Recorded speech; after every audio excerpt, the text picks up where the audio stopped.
우리 하나님 말씀 누가복음 19장 말씀을 같이 봉독을 했습니다. 28절에서 40절 말씀. 오늘은 나귀 겉옷 돌이라고 하는 제목으로 우리 하나님 말씀 증거하겠습니다. 옛날 조선시대 때는 부모님이 돌아가시면 3년상을 치렀습니다. 3년 동안 산소 앞에 움막을 세워놓고서 그리고 3년 동안 부모님을 갖다가 이렇게 기리면서 추억하면서 아무것도 하지 않았죠. 그 조선시대의 어떤 유교 보면 굉장히 대단한 것 같아요. 그런데 제가 보기에는 우리 그리스도인들은 더 대단한 사람들이라고 생각을 합니다. 왜냐하면 유교의 그런 사람들은 한 3년 동안 그렇게 조상을 기리지만 우리는 매주 모여가지고 사실은 죽을 때까지 예수 그리스도의 그 십자가 사건과 그리고 부활 그 사건을 갖다가 계속해서 기억을 하고 있죠. 그래서 우리는 참 대단한 존재다 그런 생각을 참 많이 합니다. 오늘은 종려주일이죠. 종려주일은 예수님이 예루살렘으로 들어간 사건을 기억하는 그러한 시간이에요. 오늘 말씀을 보면은 이렇게 시작을 하고 있는데 예수께서 이 말씀을 하시고 예루살렘을 향하여 앞서서 가시더라. 여기 보면은 이 말씀을 하셨다라고 하는데 우리가 사실 읽지는 않았지만 예수님께서 오늘 예루살렘으로 들어가시기 전에 이 말씀, 즉 열 문화의 비유의 말씀을 하십니다. 열 문화의 비유가 무슨 얘기냐면 이 문화라고 하는 것은 헬라의 화폐 단위예요. 우리가 잘 아는 그 데나리온이라고 하는 그 단위로 바꾸면 한 문화는 100데나리온에 해당합니다. 한 데나리온은 우리가 알다시피 장정의 하루 품삯이죠. 그래서 한 문화는 장정의 100일치의 품삯에 해당을 합니다. 적지 않은 그런 돈이죠. 이 문화의 이야기하고 우리가 잘 아는 그 달란트의 비유, 그것과 이제 비슷하지만 문화 비유의 핵심은 뭐냐면 왕권의 인정에 대한 것입니다. 왕권, 킹십. 예수가 왕인데 그 왕 킹십을 인정하느냐 그런 이야기에 관한 것입니다. 문화의 비유에 보면은 그 백성들이 한 귀인의 왕됨을 원하지 않아요. 그것은 예수님 당시의 사람들이 예수님의 왕됨을 원하지 않고 그리고 그 왕됨을 거부한 것에 대한 예견의 비유 말씀이었습니다. 그래서 예수님은 그 문화의 비유를 통해서 사람들이 그 당신의 왕권을 인정하지 않을 것이고 그리고 결국에는 갈등이 심화돼 가지고 죽음에 처해질 것이다. 그러한 예언을 하죠. 여러분 그런 예언을 하면서도 본인이 죽을 거를 알면서도 지금 예루살렘으로 앞서서 가셨다라고 하는 겁니다. 참 이상하죠. 우리 예루살렘에 있는 사람들은 유대인으로서 하나님의 백성입니다. 하나님의 백성이 하나님의 아들의 왕권을 인정하지 않는 것은 참 아이러니한 일입니다. 이런 아이러니한 그 사건 앞에서 우리는 무엇을 보고 있는가? 예수님은 제자들과 함께 예루살렘으로 입성하시기 전에 베다니하고 백박이라고 하는 그 마을에 이르러서 한 나귀를 준비를 합니다. 근데 예수님이 그냥 예루살렘에 걸어서 들어가시는 것이 아니고 나귀의 새끼를 타고 그리고 들어가는데 그것은 스가랴 9장 9절의 말씀에 기초를 한 것입니다. 이 말씀을 한번 보시죠. 무슨 말씀이냐면 우리 같이 한번 그 말씀 봉독해 볼까요? 같이 봉독합니다. 시작. 시온에 따라 크게 기뻐할지어다. 예루살렘에 따라 즐거이 부를지어다. 보라 내 왕이 내게 임하시나니 그는 공의로우시며 구원을 베푸시며 겸손하여서 나귀를 타시나니 나귀의 작은 곳 나귀 새끼니라. 아멘. 우리가 이 말씀을 보면은 여러분 금이환양이라는 말이 있죠. 금이환양은 금색 옷을 걸치고서 고향으로 돌아온다는 뜻인데 큰 성공을 이룬 뒤에 멋진 모습으로 고향에 돌아오는 것을 금이환양이라 이렇게 얘기를 합니다.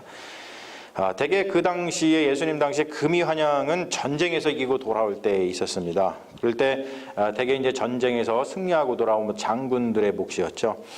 그들은 나귀 새끼를 타고 오지 않았고 아주 튼실한 말을 타고서 들어왔어요. 말은 전쟁에서 승리를 한 것을 말하는데 그런데 이 나귀 새끼는 전혀 다른 의미를 가지고 있죠. 무슨 의미를 가지고 있냐면 평화라는 뜻을 가지고 있습니다. 예수님의 예루살렘 입성은 바로 그러한 금이환양과는 거리가 있다는 것을 우리가 알 수 있죠. 우리는 예수님이 예루살렘에 입성하는 것을 기억할 때에, 즉 이렇게 종려주의를 기억할 때에 우리 사람들의 환호를 떠올립니다. 오늘 우리가 호산나 호산나 찬양을 했듯이 호산나 다윗의 자손이여 찬송하리로다, 주의 이름으로 오시는 이여 가장 높은 곳에서 호산나 하더라, 이런 이야기를 우리 기억을 합니다. 사실 이 이야기는 이제 마태복음에 나오는 말씀입니다. 호산나라고 하는 말은 무슨 뜻이냐면 주님 이제 구원하소서. 다른 말로 해서 호산나는 간절한 마음을 담고 있어요. 주님, 지금 당장 지금 우리를 구원해 주세요. 지금 당장 우리를 구원해 주세요. 주님, 우리가 못 살겠습니다. 그러한 마음을 담고서 하나님께 탄원 기도하는 것이 호산나라고 하는 그러한 말입니다. 우리가 읽은 누가복음은 호산나라는 말이 나오지 않고 있죠.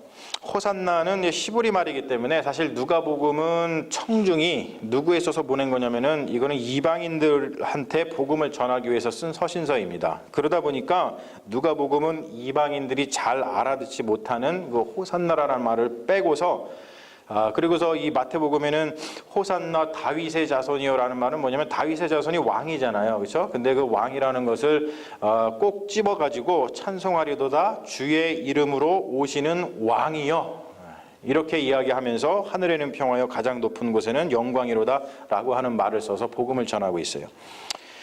종려주일에 외치는 이 찬송, 이 찬송의 핵심은 뭐냐면 여러분, 예수는 왕이시다라고 하는 선포입니다. 이것을 인정하고 받아들일 것인가, 그렇지 않고 거부할 것인가에 대한 선택이 우리 앞에 놓여 있다는 거예요. 그 당시 자기 자신을 왕이라고 칭하는 사람은 모두 처형을 당했습니다. 로마 제국에 대한 정치적 반란이기 때문에 그렇죠. 그래서 오늘 본문에서도 보면은 무리 중에 있었던 그 바리새인들이, 그 제자들이 막 예수를 왕이시여 막 이렇게 얘기하는 것을 보니까 와가지고 예수님에게 조심할 것을 당부하고 있죠. 선생이여, 당신의 제자들을 책망하소서. 이게 무슨 말이냐면 제자들을 좀 꾸짖어가지고 예수님 당신을 왕이라고 부르는 것을 하지 못하게 하시옵소서. 그러한 용어를 쓰면 죽습니다. 그러한 용어를 쓰지 마세요 라고 지금 거부하도록 만드는 겁니다. 그런데 예수님은 바리새인들의 이러한 요구에 이렇게 대답을 하시죠. 오늘 마지막 40절 말씀, 내가 너희에게 말하노니 만일 이 사람들이 침묵을 하면, 이 사람들이 왕이다라고 하는 것을 외치지 않으면, 그러면 누가 돌들이 소리를 지를 것이다 라고 이야기하십니다. 예수님이 왕이라고 하는 사실은 숨길 수 없습니다. 그들이 인정한다고 해서 예수님이 왕이 되고, 그들이 인정하지 않는다고 해서 예수님이 왕이 되지 않는 것이 아니에요. 예수님은 왕이십니다. 예수님이 왕이시라고 하는 이 선포를 받아들이든지 아니면 거부하든지 그 선포를 듣는 사람들에게 달려있을 뿐입니다. 앞서 문화의 비유에서 잠깐 예견했듯이 사람들은 예수님의 왕권을 인정하지 않았습니다. 그래서 그들은 예수님을 십자가에 매달아 죽였습니다. 이것은 종려주일 후에 우리가 이제 보내게 될 이 고난주간과 성금요일 사건을 통해서 우리가 보게 되는 것이죠. 여러분, 이러한 일련의 사건들 속에서 성경은 우리에게 지금도 선택지를 우리 앞에 던져놓는다는 거예요. 예수님은 왕이시다. 여러분, 우리는 그 선포 앞에서 어떻게 반응을 하고 있습니까? 우리는 오늘 말씀 가운데서 예수님의 왕권을 선포하는 굉장히 미미한 존재들에 대해서 한번 살펴보려고 합니다. 우선 우리가 눈에 띄는 것은 그 미미한 존재, 나귀 새끼죠. 아무도 주목하지 않는 나귀 새끼를 통해서 예수님의 왕권이 드러나고 있다는 거예요. 보통 사람들은 말을 타고 개선장군처럼 빵빠르를 울리면서 성에 들어오는 사람들에게 시선을 주겠지만, 예수님은 말을 타고 예루살렘에 들어오시는 것이 아니라 나귀 새끼를 타고 들어가셨습니다.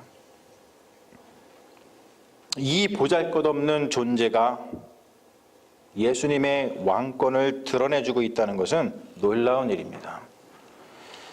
여러분, 그 나귀에게 주목한 한 노래가 있는데 행복한 나귀라고 하는 노래예요. 제가 사실은 이 노래를 여러분들 불러드리고 싶은데 이미 성가대에서 불렀기 때문에 노래는 안 부르고 그냥 이 가사를 통해서 한번 이 노래가 무엇인지를 보려고 합니다. 너무나 좋은 가사죠. 우리들이 주목하지 않았지만 이 노래는 그 나귀한테 주목을 하고 있어요. 주님, 저는 그 행복한 나귀가 되고 싶어요. 묶여있는 저를 풀어주세요. 세상의 욕심에, 죄에, 나 자신에 묶여있는 저를 풀어주세요. 그리고 주님을 섬기게 하세요. 주님을 등에 업고 살게 하세요.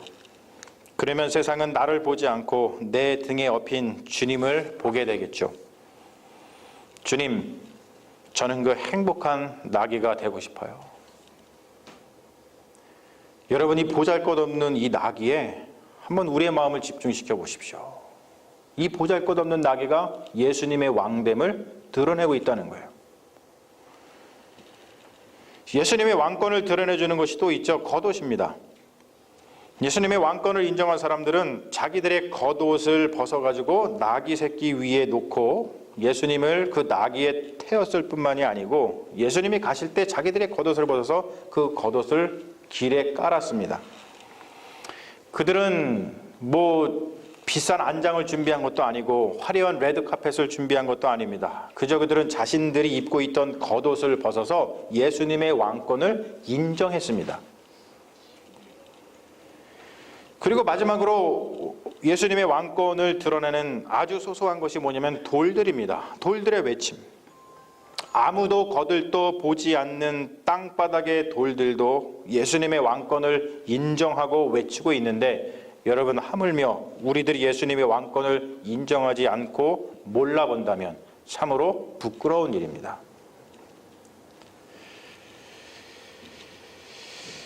우리가 예수님의 왕권을 선포한다는 것은 무엇을 말합니까? 예수님의 왕권은 무엇입니까? 우리가 예수님을 왕으로 선포한다는 것은 우리가 다른 것에 속해 있는 것이 아니고 우리가 예수님에게 속해 있다는 것을 선포하는 거예요. 우리는 예수님에게 속한 존재다. 우리가 받은 세례도, 우리가 지금 드리고 있는 이 예배, 우리가 계속해서 매주 같이 모여서 죽을 때까지 드리는 이 예배도 다른 것이 아닙니다. 그것에 대한 고백입니다. 주님, 우리는 당신의 것입니다. 주님이 우리의 왕이십니다. 왕의 1차적 의무는 뭐냐면 자기에게 속한 백성을 보호하는 거예요. 출애굽해가지고 가나안 땅에 들어간 이스라엘은 주변 나라들, 특히 블레셋 때문에 괴롭힘을 엄청 당했어요. 너무너무 힘들어했습니다. 그래서 그들이 한 일이 뭐냐면 사무엘을 쫄라가지고 하나님한테 우리한테 왕을 좀 주십시오 라고 쫄랐습니다. 그래서 뽑힌 사람이 누구예요? 사울왕입니다.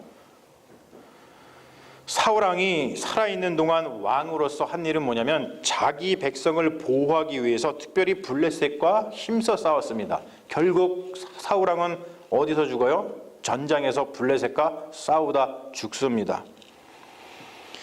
이스라엘 역사에서 왕으로서 자기 백성을 힘껏 보호한 왕으로 칭송을 받은 유일한 왕은 다윗 왕뿐입니다.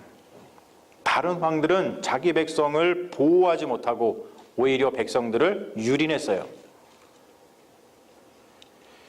여러분, 오늘 말씀을 우리가 읽진 않았지만 우리 지난 수요일에 잠깐 살펴본 이어지는 말씀을 보면은 오늘 본문에서 이어지는 그 말씀을 보면 예수님이 예루살렘 성에 이르러서 막 우십니다. 예루살렘아, 예루살렘아. 왜냐하면 그들의 앞날을 보셨기 때문이에요. 누군가가 자기의 앞날에 어려움이 닥칠 것을 안다면 사람들은 그것을 피하기 위해서 노력을 하겠죠. 그러나 예루살렘의 백성들은 자기 앞날에 닥칠 일을 알지 못했고, 그리고 여러분 무엇보다도 안타까운 것은 뭐냐면 지금 여기에 와 있는 자기들의 진정한 왕을 알아보지 못했다는 거예요. 그러다 보니까 그들이 어떤 일을 했냐면 성전을 오히려 강도의 소굴로 만들었습니다. 자기들의 왕이 지금 여기에 와 있다는 것을 안다면 여러분, 그들은 왕 앞에 엎드려서 자기들을 지금 구원해 달라고 간구해야 마땅합니다. 그러나 그들은 그 마땅한 간구해야 할 그 구원을 간구하지 않고 왕이 와 있는 것을 알아보지도 못했고, 그리고 그들은 그냥 자기의 이익을 취하기 위해서 성전조차 강도의 소굴로 만들고 있는 것을 우리가 말씀을 통해서 봅니다. 그들이 왜 이랬을까? 말씀 속에 보면 어둠에 있어서 눈이 가려졌기 때문이라고 이야기를 합니다.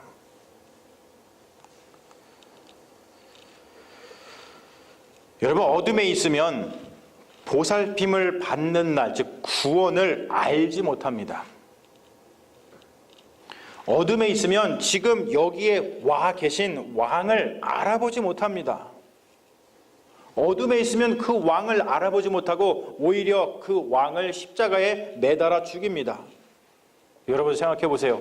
우리가 그렇게 구원을 희망하면서도 구원자이신 그 왕이신 예수를 십자가에 매다는 것만큼 어리석은 일이 세상에 어디에 있습니까?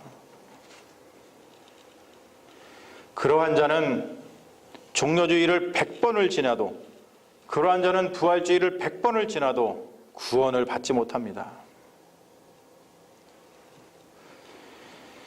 제가 시를 읽다가 아주 좋은 시를 하나 발견을 했어요.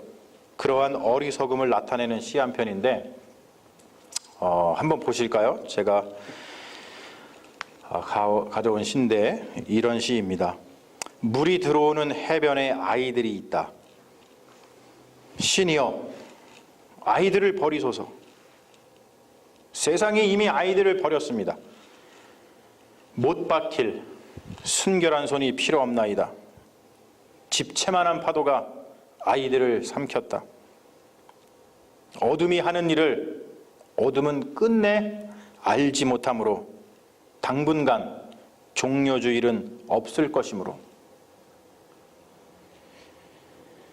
여러분, 제가 이 시를 보면서 정말로 인상적이었던 것은 뭐냐면, 어둠이 하는 일을 어둠은 끝내 알지 못한다라고 하는 구절이에요. 어둠 속에 있는 한 어둠이 하는 일은 알 수 없습니다. 여러분, 어둠의 일을 알려면 빛으로 나와야 됩니다. 요한복음이 그것을 잘 제시해주고 있죠.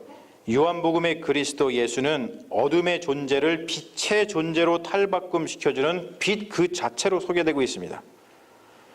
여러분, 우리가 어둠 속에 있으면서 종려주의를 수백 번 맞이하면 무엇하겠습니까? 우리가 어둠 속에 있으면서 우리가 부활주의를 수백 번 맞이하면 무엇하겠습니까? 여러분, 어둠 속에서 하는 일은 그 일이 아무리 의로워 보여도 결국 어둠의 일입니다. 그러므로 빛으로 나와야 됩니다. 빛으로 나오면 맞이하는 하루하루가 모두 종려주일이고 부활주일이 될 줄로 믿습니다. 우리는 종려주일을 맞이하면서 나귀 새끼를 타고 예루살렘으로 입성하시는 예수님을 만납니다. 여러분, 상상력을 한번 발휘해 보십시오. 우리가 그러한 상상력을 좀 발휘하려고 이렇게 종려나무가지를 갖다가 장식도 좀 해놨어요. 지금 그분이 나귀 새끼를 타고 우리 앞을 지나고 있습니다. 여러분, 우리는 그분을 누구라고 고백하고 있습니까? 그는 우리의 왕이십니까? 만약 그분이 우리의 왕이시라면 우리의 겉옷을 벗어서 그분을 경배합시다. 그리고 우리가 이렇게 외쳤으면 좋겠어요. 찬송하리로다.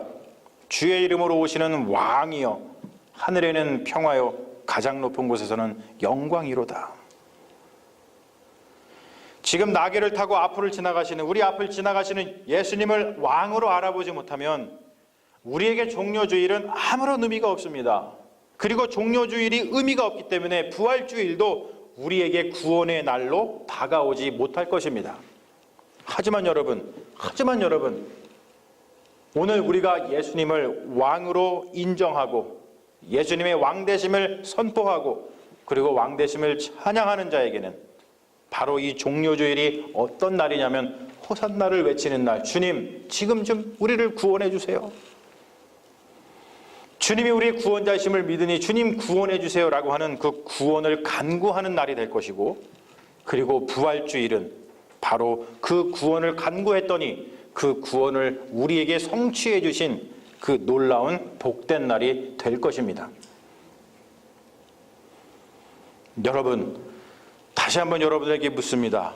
예수님은 여러분에게 누구십니까? 예수님은 여러분의 왕이십니까? 예수님의 왕되심을 오늘 고백하시고 우리의 구원자 되신 그 예수님께 여러분 구원해달라고 간구하시고, 그 구원의 간구가 바로 부활절에 성취되는 그 놀라운 역사가 여러분들의 삶 가운데 날마다 펼쳐지는 그 귀한 삶을 사시기를 주님의 이름으로 축원합니다. 아멘. 우리 잠시 기도하겠습니다.